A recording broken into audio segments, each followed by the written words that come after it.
안녕하십니까 우리 예비탐정 여러분. 이번에 그 탐정법 업무 수행 원칙과 사무원에 관한 규정에 대해서 이번 시간에 설명을 좀 드리고자 합니다. 이 탐정업은 아시다시피 그 제가 아는 그 변호사님들도 이렇게 말씀을 드려보면 탐정이 필요하다고 거의 다 얘기하세요. 현업에 계신 그 변호사님들이요. 왜 그렇게 말씀을 하시냐고 그랬더니 이 소송 관련 서류를 뭐 고소나 고발 또 민사소송을 제기할 때 이 자료가 너무 없대요. 그리고 또 그 의뢰인들 있잖아요. 변호사 의뢰인들한테 오시는 의뢰자 분들이 법률 내용도 잘 모를 뿐만 아니라 어떠한 자료가 필요한지, 그러니까 억울한 사실만 토로하시고 실제로는 그 내용 있잖아요. 내용을 입증할 수 있는 자료를 너무 수집을 못한다는 얘기죠. 특히 그 사기 같은 경우 있잖아요. 사기 같은 경우에 사기범 있잖아요. 사기범들을 형사고소하려고 해도 돈 피해 입은 거 이외에는 입증할 내용들이 많이 없다는 얘기죠. 그래서 이 사실조사나 범죄사실조사를 변호사들은 직접적으로 할 수 있는 어떤 그 시간적인 여유나 이런 역량들이 실제로 뭐 로스쿨에서 배울 수 있는 부분이 없기 때문에 야전에서 수사 경력이 있으시다던가 또는 야전에서 1년 동안 그 전문가들로부터 트레이닝을 받은 전문 탐정에 의해서 이 사실 내용이나 진짜 법적으로 공격을 할 수 있는, 공박을 할 수 있는 내용들을 이렇게 수집을 할 수 있는 능력이 있는 이런 분들이 좀 도와줬으면 하는 이런 얘기를 많이 하더란 얘기입니다. 그래서 탐정법과 관련해서 이 법안이 통과될 때 가장 중요한 것은 변호사분들하고 우리 탐정분들이 협업을 할 수 있는 이런 콜라보레이션에 대한 내용들이 많이 나와야 된다고 생각을 하고 있고요. 그 부분은 이제 뭐 시행령이나 시행규칙을 보완하는 과정에서 충분히 나올 수 있다고 생각을 합니다. 앞서 말씀드렸다시피 탐정업법의 세부적인 세칙들은 시행령과 시행규칙이라는 형식을 통해서 나오게 돼 있고요. 시행령은 어차피 대통령령으로 만들도록 돼 있기 때문에 뭐 행정안전부와 경찰청, 국가정보원, 뭐 해양경찰청, 그다음에 법무부 직접적으로 관련이 돼 있겠죠. 그래서 이런 기관들을 통해서 탐정들이 어떠한 내용들을 해야 되느냐 이런 부분을 적용할 내용들이 있고요. 특히 그 업무 수행 원칙이나 사무원 제도에 관해서는 시행세칙이나 시행령에 직접적으로 많은 디테일한 내용들이 들어갈 수 있고요. 그 관련된 조문 규정들도 많이 나오겠죠. 그래서 그런 걸 통해서 정리 작업이 진행될 수 있다고 생각이 듭니다. 먼저 첫 페이지를 보시면 그 준법 업무 수행 원칙이라고 해서 이건 제가 이름을 지은 겁니다. 원래는 업무 수행 원칙이라고 법률 안에 들어가 있는데요. 여기서 이 내용을 제가 쭉 읽어보면 준법 업무라는 얘기예요. 즉 법을 준수하면서 업무를 진행해라 이런 내용들이 나와 있고요. 거기에 보면 여러 가지 사항들이 이런 건 해서 안 된다고 직접해서 금지 조항으로 나와 있습니다. 첫 번째 보면은 정보 수집과 조사의 제한 조항이 있는데요. 정보 수집도 해서는 안 되고 조사도 하면 안 된다는 얘기겠죠. 첫 번째가 국가의 안보에 관한 사항에 대해서는 조사 및 정보 수집을 하지 못하도록 돼 있습니다. 이거 왜 그럴까요? 국가 사무잖아요. 특히 그 잘못하면 이제 민간조사 기관인 그러니까 탐정법인이나 탐정업자가 국가 기밀을 수집을 했다가 간첩 행위를 할 수도 있잖아요.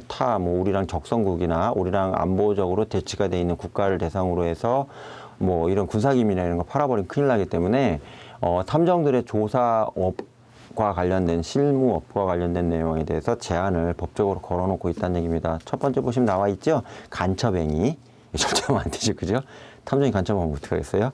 이적행위. 이적은 적을 이롭게 하는 행위를 얘기를 합니다. 그래서 군사기밀이나 뭐 군사시설, 병력 배치 이런 것들은 상대방이 뭐 북한만 해도 우리한테 좀 평화 무드가 있다 하더라도 어쨌든 아직까지 통일이 안 된 상황이기 때문에 그쪽에게 뭐 정보를 제공한다. 탐정이 이렇게 하면 안 되겠죠.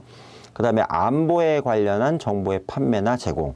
이런 건 안 된다는 얘기입니다. 예를 들어서 뭐 이번에 국방부에서 뭐 무슨 무기를 개발한다더라 뭐 아니면 뭐 국방부에서 모의를 한다던가 뭐 이런 얘기들 다 직접적으로 군사 관련 정보들이 주로 많이 적용이 될 거고요. 그 다음에 국가에서 산업정책적으로 우리가 아시다시피 중국이나 일본을 능가하는 게 반도체가 대표적인 케이스 아니겠어요? 이게 왜 가능했을까요? 이게 실제로 뭐 기업에서 주도한 것도 있지만 기업에서 주도한다고 되는 거가 다 되는 게 아니에요. 왜 그러냐면 국가에서 토지도 땅도 있잖아요. 반도체 산업단지를 할 수 있도록 좀 저렴한 땅을 제공해야 될 의무도 있고요. 또 반도체 하면은 뭐 거의 물도 안 쓰겠어요. 물도 써야 되고요. 전기도 막대한 전기를 투입을 해줘야겠죠. 즉 산업 기반을 국가에서 제공해 주지 않으면 기업에서 돈을 많이 벌고자 하는 전략 전술 차원에서 어떤 사업을 진행하려 한다 하더라도 진행이 어려운 부분들이 실제로 많다는 얘기입니다. 따라서 예를 들어서 우리가 앞으로 향후 뭐 드론 단지를 어디 개발을 한다, 드론이 앞으로 뜨잖아요. 그래서 드론 관련 단지를 뭐 어느 지역에 만든다. 그럼 그 관련된 개발 정보나 사업 정보 같은 것들을 우리랑 산업적으로 대치 관계에 있는, 이것도 이적행위가 될 수 있어요. 즉 우리나라와 산업적으로 경쟁 관계에 있는 국가의 민간 기업 관련 정보지만 이걸 갖다가 국가에서 육성하고자 하는 정책적인 사업이라면 이 관련된 정보를 넘겨주는 것도 역시 죄송하지만 그 이적행위 내지는 안보와 관련된 정보 판매에 충분히 광범위하게 해당될 수 있다는 얘기입니다. 그래서 이거 좀 말씀드리고요. 두 번째는 국가 기밀에 관한 사항도 공인탐정이나 공인탐정법인이 할 수 없도록 좀 제한을 규정을 두고 있습니다. 왜 그럴까요? 특히 전직 국정원 직원 저기 1차 시험 면제로 돼 있잖아요. 그래서 국가기밀을 취급하던 공무원이 탐정업자가 되어 이를 적성국 또는 다국적 기업 등에 제공하는 행위는 처벌하도록 이렇게 돼 있다는 얘기입니다. 이게 진짜 중요한 거예요. 왜냐면 국정원 같은 경우도 예를 들어 이런 경우 있잖아요. 국정원도 산업 스파이 다 전담하시는 분들이 계시거든요. 물론 그런 분 지금 없어요. 없는데 예를 들어서 내가 탐정업자가 됐어요. 탐정업자가 됐는데 외국에 있는 기업에서 갑자기 연락이 와서 산업 스파이 관련된 정보 네가 단속했다고 들었는데 그 정보에서 우리한테 팔아라 그러면 합법적인 계약으로 위장해갖고 자기가 취급하던 국가 관련된 기밀을 팔아 넘길 수가 있잖아요. 그래서 이 전관 예우 중에 절대 해서는 안 되는 게 정보 관련 전관 예우는 절대 존재해서는 안 됩니다. 따라서 국가 기밀을 취급하던 공무원이 탐정업자가 되어 이를 적성국이나 다국적 기업 등에 제공하는 행위에 대해서는 처벌할 수 있도록 이게 규정을 해놨다는 얘기입니다. 진짜 중요한 거예요. 다음으로 기업의 영업비밀과 관련된, 이건 민간 영역에 해당되겠죠. 관련돼서 산업 스파이로 탐정이 되는 것을 차단하기 위한 차원에서 만든 조항이라고 저는 분석을 하고 있습니다. 그래서 실제로는 탐정업을 한다고 해놓고선 산업 스파이 짓 하는 거예요. 미국에도 이런 사람이 많아요. 그래가지고 이런 경우 강력하게 처벌합니다. 왜 그러냐? 아니 저기 불쌍한 사람 도와주라고 탐정 자격증 제도하고 탐정법인 만들어 놨더니 완전히 미쳐갖고 날뛰는 거예요. 거의 쉽게 얘기하면 브로커식으로 있잖아요. 예. 합법을 가장 브로커로서 산업 스파이 역할을 하는 탐정이 발생한다면 탐정 산업 전체 기반을 흔들 수가 있다는 얘기입니다. 그래서 이걸 금지하도록 하고 있고요. 그 다음에 보시면 여기 나와 있죠. 탐정도 돈이 되는 일이라 해서 산업 스파이 활동해서는 안 되며 이에 대한 산업기밀 유출에 대해서 처벌하겠다는 것을 명문화한 규정이라고 봐야 된다는 얘기입니다. 그 다음에 기업의 연구개발에 관한 사항에 대해서도 산업 스파이가 사실조사 내지는 정보 수집을 통해서 이걸 유통하거나 제공하는 걸 금지하도록 하고 있습니다. 그래서 여기 나와 있다시피 그 기업의 연구개발 관련 정보의 수집 및 제공에 대해서 형사처벌 및 민사적인 배상이 따르도록 이 조항을 반드시 명문조항으로 박아놨다는 얘기입니다. 다시 한번 말씀드리지만 국가기밀이나 자기가 취급하던 국가기밀을 뭐 이렇게 수집해서 판매한다던가 특정 기업에 관련된 영업비밀이나 또는 특정 기업의 연구개발 사항에 대해서 이를 수집하거나 산업 스파이 활동을 하는 경우에는 자격이 박탈될 뿐만 아니라 본 법에 의거해서 지금 뒤에 처벌 규정 보면 아시겠지만 끔찍합니다. 엄청나게 처벌 세게 하게 돼 있고요. 절대 용납을 안 한다는 것을 말씀드린다는 얘기입니다. 그 다음에 보시면 위법한 사실조사에 대한 거부권이 있습니다. 이거 의무도 쓸 수 있어요. 권리면서 의무일 수 있는데요. 사실조사에 거부를 하는 내용이 법률에 나와 있습니다. 이거 좀 처음 들어보시죠? 공인탐정업자는 여기는 탐정법인 및 탐정이 다 해당됩니다. 개인탐정이요. 사실조사를 의뢰받은 내용에 위법한 사항이 있는 경우에 사실조사를 거부할 의무를 가지고 있습니다. 반드시 거부해야 됩니다. 예를 들어서 누가 와서 자기 와이프의 불륜을 좀 알려달래요. 그것까지는 뭐 할 수 있어요. 왜 그러면 불륜 탐정은 전 세계에서 규제를 안 하는 탐정 영역이기 때문에 불륜을 이렇게 확인할 수 있어요. 불륜을 확인하려고 딱 갔더니 황당합니다. 왜? 그 대상자가 자기 와이프가 아니고요. 이 사람이 바람피던 또 다른 여자친구가 하나 있었는데 그 여자친구는 부인이 아니잖아요. 불륜녀잖아요. 그 불륜녀가 다른 남자를 만나는 것 같으니까 탐정한테 거짓말로 자기 부인이라고 거짓말을 하고 실제는 불륜녀 뒷조사하도록 요구하는 경우가 여기에 해당된다는 얘기입니다. 이거 불법이죠. 왜? 이혼을 목적으로 해서 간통이 지금 간통죄는 없어졌지만 이혼 사유는 되잖아요. 가족법이에요. 그래서 이혼 사유를 내가 충족시키기 위해서 자료 수집 차원에서 변호사하고도 이미 이혼을 위한 상담을 했고요. 그 다음에 탐정한테 가서 내 변호사한테 상담했으니 우리 와이프가 바람피는 거 확실하다. 이것만 좀 잡아다오. 이렇게 얘기했단 말이에요. 이것까지는 별 문제 없다는 얘기입니다. 근데 막상 가서 부인인 줄 알고 딱 따라갔더니 부인이 아닌 거라. 이러면 위법한 행위잖아요. 이거는 뭐 탐정의 조사 영역 아니에요. 왜? 법률적으로 지원이 되는 자료지 뭐 불륜녀하고 또 이혼 또 할 거예요. 말도 안 되는 얘기잖아요. 우리나라 법에는 중혼 금지, 즉 부인이 2명일 수 없잖아요. 따라서 이런 경우에는 잘못 얘기한 거죠. 허위의 사실을 얘기를 한 거죠. 그리고 위법한 행위를, 즉 개인의 프라이버시 침해하고자 하는 내용을 얘기를 했기 때문에 이런 경우 되게 많이 있을 수 있습니다. 이 탐정이 진짜 활성화가 되면 의뢰인이 거짓말을 해갖고 탐정이 엄한 행위를 할 수 있도록 이렇게 할 수가 있다는 얘기입니다. 이런 경우에는 사실 조사를 미안하지만 이게 불륜인 경우에는 이혼 소송의 증거 자료이기 때문에 할 수 있지만 지금 선생님의 불륜녀를 대상으로 또 다른 조사를 하자는 건 안 되기 때문에 못하게 돼 있습니다 하고 거부를 해야 된다는 얘기입니다. 위법 사항에 대한 구분을 위해서는 중요한 겁니다. 탐정 스스로 법률과 관련된 소양이나 지식을 많이 갖추고 있어야 됩니다. 이게 왜 말씀드리냐면 실제로 이제 뭐 조사는 정말 잘해요. 따라다니거나 미행 추적부터 해가지고 증거 채집은 참 잘하시는데 실제로 이게 위법이 되는지 법률상 불법행위인지에 대해서 구분을 하려면 방법이 있겠죠. 친한 변호사님한테 물어봐서 내가 이런 사건이 왔는데 해도 돼한데 이렇게 물어봐도 되고요. 하다 안 되면 본인이 법률적으로 공부를 하셔가지고 이게 법상으로 위법이 되는지 안 되는지 파악할 수 있는 판단 능력이 있어야 된다는 얘기입니다. 근데 이런 걸 생각하지 않는 경우에는 다칠 수가 있겠죠. 여기 밑에 나와 있습니다. 해석이나 적용이 어려운 경우에는 간단합니다. 변호사에게 의뢰해서 위법 여지나 여부에 대해서 반드시 판단을 받고 업무를 개시하거나 착수하시는 게 바람직하다고 제가 권고사항으로 말씀드리고자 합니다. 그 다음에 사실조사의 중단이라는 규정이 법에 나와 있는데요. 공인탐정업자는 의뢰받은 내용의 사실조사 결과가 범죄행위 등 중요한 거예요. 불법행위에 사용되거나 사용될 것을 안 경우에 해당 사실조사를 중단해야 된다는 얘기입니다. 그러니까 조사를 해요. 조사하는 것까지는 괜찮았어요. 합법적이에요. 이건 당연히 해주고 법적 분쟁으로 갈 내용이기 때문에 해줬는데 조사하다 보니까 이게 좀 이상한 거예요. 불법행위로 이용되거나 범죄행위로 이용될 수 있는 내용들이 있다는 얘기입니다. 예를 들어서 대표적으로 특정 뭐 연구 개발진에 대해서 이 조사하는 과정에서 이 연구 개발진에 관련된 또 다른 또 불법 사실이 하나 나왔는데 이 불법 사실을 업주에다 넘겨주게 되면 이 업주가 해가지고 협박을 할 것 같은 느낌이 있는 거예요. 즉 사실 조사 내용을 가지고 법적 처리를 하거나 넌 불법을 했기 때문에 우리 회사에서 잘라야겠다, 뭐 파면 처리를 한다던가 이런 정당한 징계 절차를 하면 되겠는데 이걸 그 사람이 우리 회사를 떠나지 못하도록 하는 협박의 어떤 빌미나 쉽게 하면 그 사람을 옥죄는 수단으로 공갈 협박용 수단으로 쓰일 수가 있다는 얘기입니다. 그래서 정보를 제공하실 때도 조심하셔야 되는 게 과연 의뢰인이 이 정보를 가져갔을 때 내가 조사한 사람을 대상으로 해서 협박을 할 수 있는 소지가 있는 사람이냐에 대해서도 어느 정도 좀 판별을 해보셔야 된다는 얘기입니다. 그래서 여기에 내용이 이렇게 돼 있고요. 그 다음에 심대한 범죄 관련 조사 의뢰라고 판단되면 즉시 경찰에 신고하여 범죄행위를 막아야 된다는 얘기입니다. 즉 조사하는 과정의 내용을 보다 보니까 내가 조사를 열심히 하고 있는데 나중에 보니까 산업 스파이 짓을 하고 있는 거예요. 이럴 수도 있습니다. 이런 경우에 이거 계속하면 안 되잖아요. 그래서 이런 경우에는 경찰에다 관할 담당 경찰서 있잖아요. 거기 탐정 담당 직원한테 전화해서 제가 이런 사건 의뢰를 받았는데 조사를 하다 보니 이건 범죄입니다. 그래서 내가 지금 조사를 스톱을 했고 관련 자료를 경찰에 의뢰할 테니 수사를 하거나 아니면 법적으로 좀 처리를 해 주십시오. 이렇게 반드시 얘기해야 된다는 얘기입니다. 이거는 의무조항입니다. 안 하시면 나중에 큰일 나요. 그 다음에 업무 수행의 원칙이 있는데요. 여기서 보시면 비자격자 업무 수행 위탁 금지의 원칙이 있습니다. 뭐냐면 비자격자라는 것은 탐정 자격이 없는 자를 얘기하겠죠.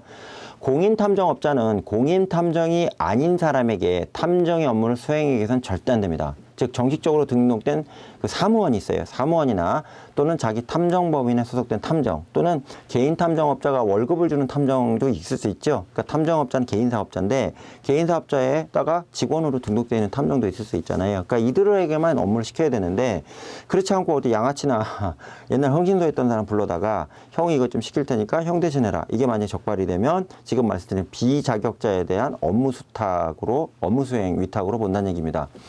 정보원의 경우 탐정도 정보원이 있을 수 있겠죠. 정보원 당연히 줍니다. 미국 같은 경우나 스페인 같이 이 탐정이 활성화되고 영국도 마찬가지지만 정보 취득을 할 수 있는 정보 판매자들이 있습니다. 그래서 정보원이라고 하는데 여기서 중요하지만 정보원이 제공하는 정보도 그 사람이 합법적인 방법으로 획득한 정보에 대해서 우리가 받아오거나 또는 그 사람이 풍문으로 들은 얘기를 우리가 받아올 수 있는 것이지 이 사람이 어디 가서 정보를 훔쳐온다던가 또는 협박에 의해서 받아온 정보를 갖다가 내가 그걸 수집을 해서 사용을 하게 되면 이 역시도 비자격자에 의한 정보 제공이 되기 때문에 문제가 될 수 있다는 얘기입니다.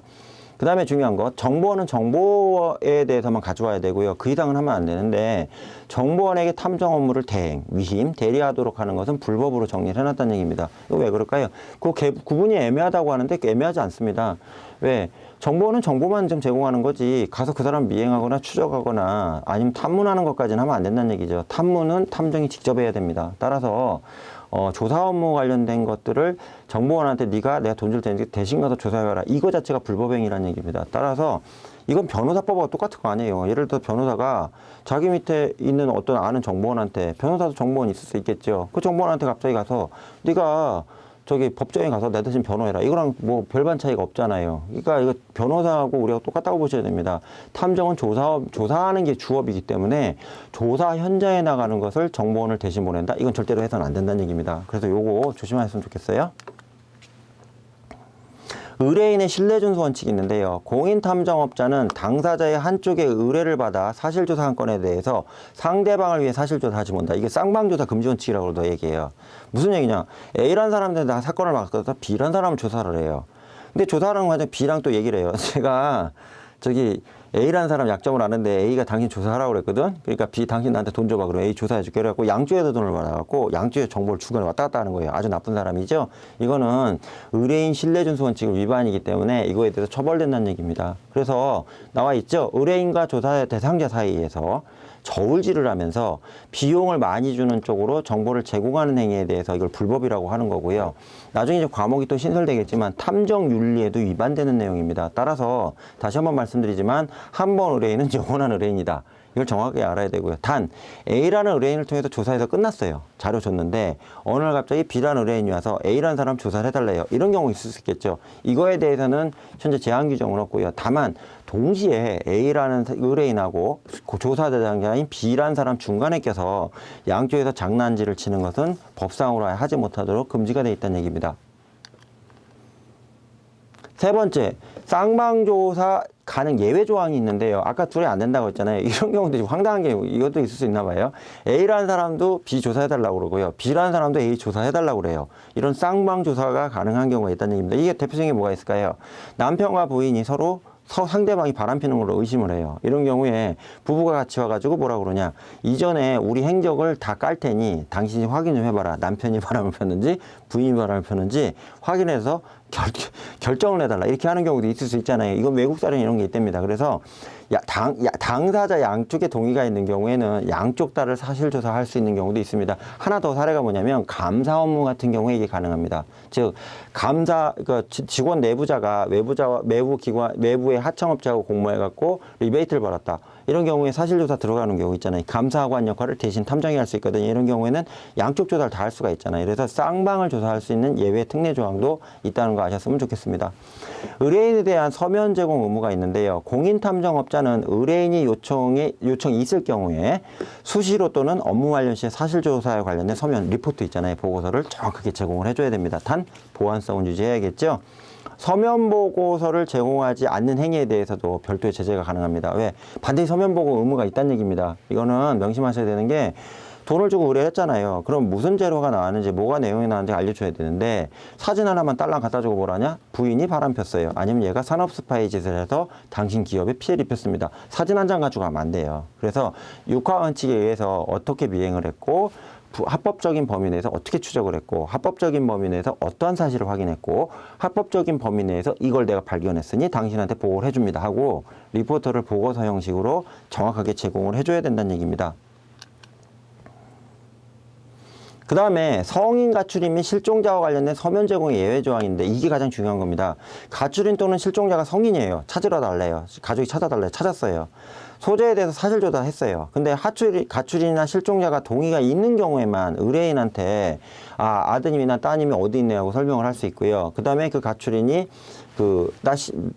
얘기하는 겁니다. 찾았어요. 찾았는데 그 사람이 제 위치를 아버지한테 얘기하지 말아주세요. 그럼 하면 안 된다는 얘기예요. 그래서 다시 한번 얘기하는데, 가출인 실종자를 찾아낸 사람이 성인인 경우에 동의를 반드시 구해야 됩니다. 제가 탐정이고 아버님이 찾아오라고 했는데 아버님한테 알려드려도 될까요? 그랬을 때 안 됩니다 하면 탐정은 제대로 이런 겁니다. 가서 위치는 찾았지만 본인이 찾기 싫어합니다. 그래서 말씀을 못 드리겠습니다 하고 얘기하는 거는 불법 절대 아니라는 얘기입니다. 진실 제공 준수의 원칙이 있는데요.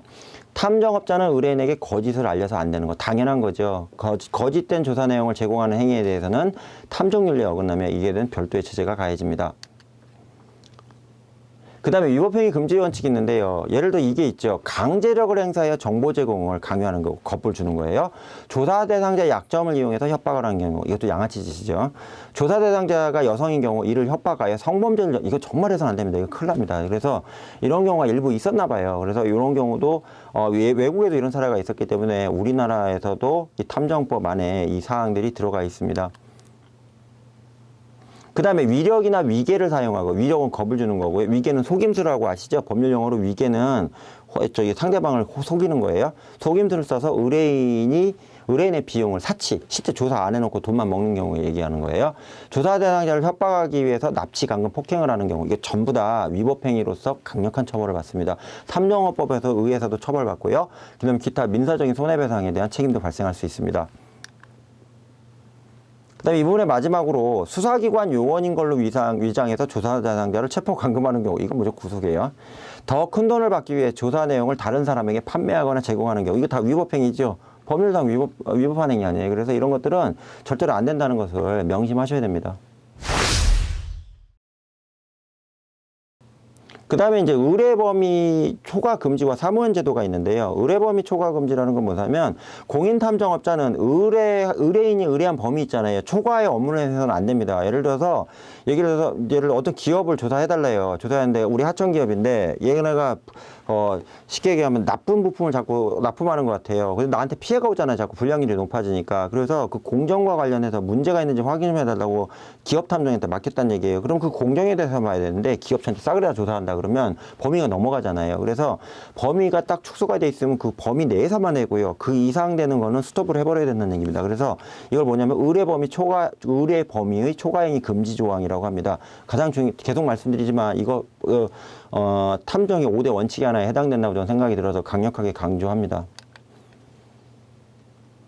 그 다음에 계약 시 업무 범위는 반드시 특정해야겠죠. 의뢰 범위가 정해져야지 내가 그 안에서 놀지. 그 이상인지 어딘지 내가 범위 모르면 내가 호적될 수 있잖아요. 그래서 여기 나와 있다시피 계약 시 있잖아요. 업무 범위에 대해서 반드시 정해놔야 됩니다. 이건 요것만 조사한다. 이 사람만 조사한다. 그리고 이 기간만 조사한다는 식으로 업무 범위를 정확하게 정리를 해야 되고요. 이 이유는 뭐냐? 무차별적인 사찰이나 무기한 조사와 같이 제한성이 없는 계약을 하게 되면 불법이 발생할 가능성이 크다는 얘기입니다. 그래서 계속 말씀드리지만 범주와 대상, 기간 또는 비용 같은 걸 딱 정해갖고 요 안에서만 한도 내에서 한다는 걸 정해야 된다는 얘기입니다. 이미 법무사나 변리사, 변호사나 세무사 같은 업계에서는 이런 계약서는 거의 표준으로 되어 있습니다. 하지만 탐정이 시행 초기에는 두루뭉술하게 다 할 수 있는 걸로 계약을 하게 되면 서로 피곤한 상황이 발생할 수 있기 때문에 범주를 정확하게 정해가지고 하는 건 대단히 중요하다. 이런 말씀을 드립니다.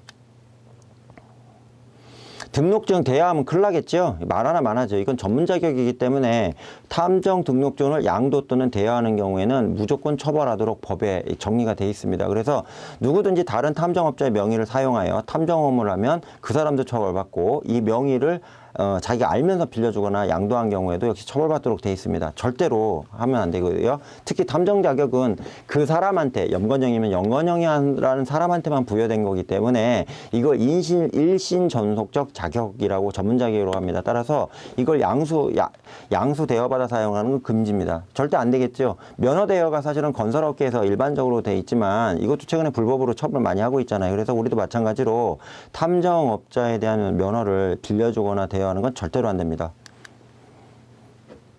사무원 조항이 있는데요. 사무원 조항은 뭐냐면 탐정원자 일을 못해요. 그러면 탐정 업무를 같이 할 수 있는 보조원이 있어야 되잖아요. 뭐 이렇게 해외 영화에 보시면 배트맨 밑에 로빈이 있잖아요. 그죠? 그거 마찬가지로 탐정도 탐정 밑에 업무를 직접적으로 도와줄 수 있는 전문 그 직원이 필요하거든요. 이걸 사무원 조항이라고 하고요. 또 대표적으로 아시겠지만 회계사나 변호사 같은 경우 사무장이로 속칭 표현하는 사무원들이 있죠. 이런 제도를 사무원 제도라고 합니다. 보조하는 사무원을 줄 수 있고요. 금지 조항이 뭐냐면 19세 미만인 사람과 피성년 후견인, 피안정 후견인, 그다음 중요한 거 금고 이상의 형을 선고받고 그 집행이 종료되거나 집행이 면제되는 날로부터 3년이 경과되지 아니한 자.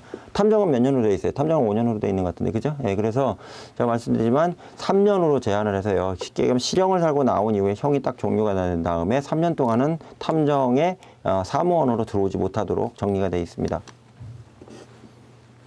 그 다음에 금고 이상의 집행유예 받고선 유예기간으로부터 2년, 즉 집행유예가 종료된 날로부터 2년이 지나야지만 사무원으로 등록이 될 수 있고요.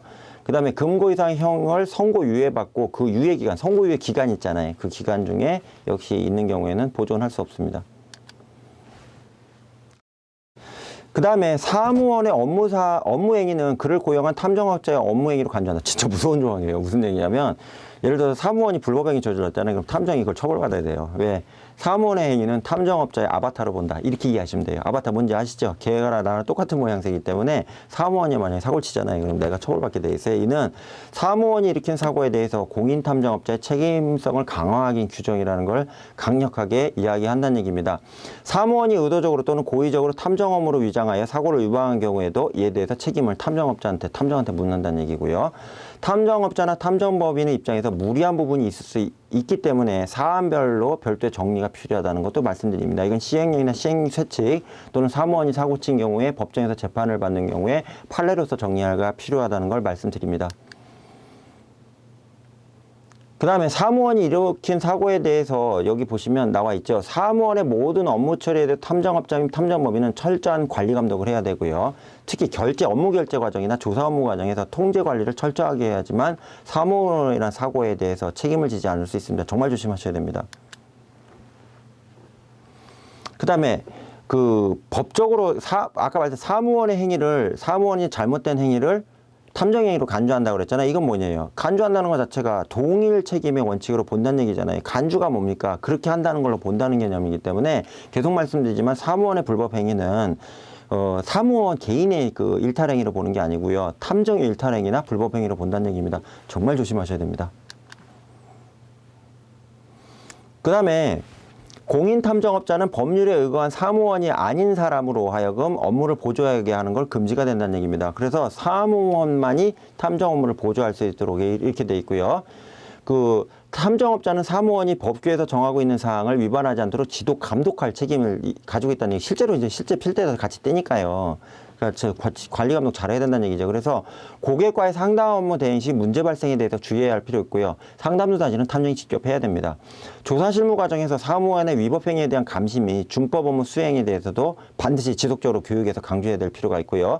사무원이 탐정 윤리를 위반한 경우에도 탐정에 대한 책임을 묻기 때문에 여기 그러니까 법적 처벌 말고요. 법률적인 실수 말고요. 윤리 규정 위반에 대해서 탐정이 다 협회에 책임을 물어야 되기 때문에 주의할 필요가 있다는 얘기입니다. 마지막으로 지도 감독 있잖아요. 탐정업자가 사무원을 지도 감독하게 돼 있잖아요. 그럼 무슨 얘기냐면 실제로 사무원이 탐정 업무의 상당 부분을 담당할 거라고 경찰청에서 예상을 하는 거예요. 그래서 이거는 제가 이제 판단한 내용을 넣어놨는데 탐정이 실제로 지휘를 하면서 현장에서 사무원들이 뛸 가능성이 되게 커요. 실제로 외국도 많거든요. 이런 사례들이. 그래서 탐정이 하는 행위나 사무원이 하는 행위를 왜 동일하게 간주하냐면 사무원이 탐정같이 활동을 할 수가 있기 때문에 그래요. 이건 왜 그러냐면 고령 탐정 같은 경우 있죠. 나이가 막 70 넘어가신 탐정이 있으세요.